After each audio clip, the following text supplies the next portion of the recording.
গাজা যুদ্ধে বাইডেনের দুর্বল পররাষ্ট্রনীতির খেসারত দিচ্ছেন কমলা হ্যারিস। তার প্রতি তরুণদের ব্যাপক জনসমর্থন থাকলেও নেতানিয়াহু সরকারকে বাইডেন প্রশাসন টানা অস্ত্র সহায়তা করায় বিক্ষুব্ধ তারা। এতে অ্যারিজোনায় ব্যাহত হয়েছে কমলার নির্বাচনী প্রচারণার সভা।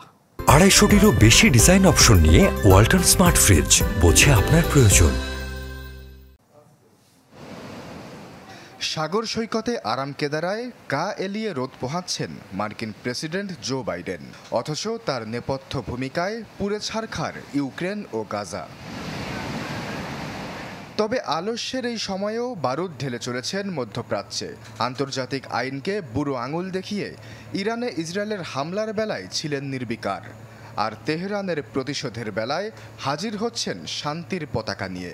এর মাঝেই গাজায় গণহত্যা চলমান রাখতে ইসরায়েলকে আরও $3.5 বিলিয়ন অস্ত্র দিচ্ছে যুক্তরাষ্ট্র। What's your message to Iran? Mr. President, what's your message to Iran?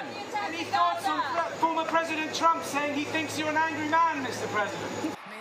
বাইডেনের এসব অমানবিক ভূমিকার কারণে মার্কিন প্রেসিডেন্ট নির্বাচনী প্রচারণায় বিপাকে আছেন ডেমোক্র্যাট প্রার্থী কমলা হ্যারিস। তরুণ মার্কিনী ও অন্য বর্ণের ভোটারদের পছন্দের প্রার্থী হলেও তার গলার কাটা হয়ে বিঁধছে গাজার গণহত্যা। ফিলিস্তিনপন্থীদের বাধায় অ্যারিজোনায় ব্যাহত হয় তার নির্বাচনী সভা।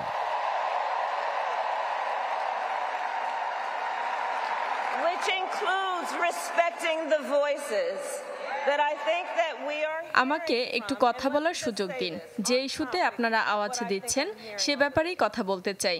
আমরা চাই দ্রুত যুদ্ধবিরতি কার্যকর হোক, সেই সাথে সব জিম্মি ফিরে আসুক। আমরা দিনরাত এক করে এটি বাস্তবায়নে কাজ করে যাচ্ছি। So let me say, I have been clear. Now is the time to get a ceasefire deal. এই সুযোগকে কাজে লাগাচ্ছেন প্রতিদ্বন্দ্বী রিপাবলিকান প্রার্থী ডোনাল্ড ট্রাম্প। তার প্রচারণা দলের মুখপাত্র জানান, নির্বাচনে রিপাবলিকানরা জিতলে তেহরানের সন্ত্রাস রুখে দিতে পারবে, তাই ট্রাম্পের ব্যক্তিগত নথি হ্যাক করার চেষ্টা করছে ইরান।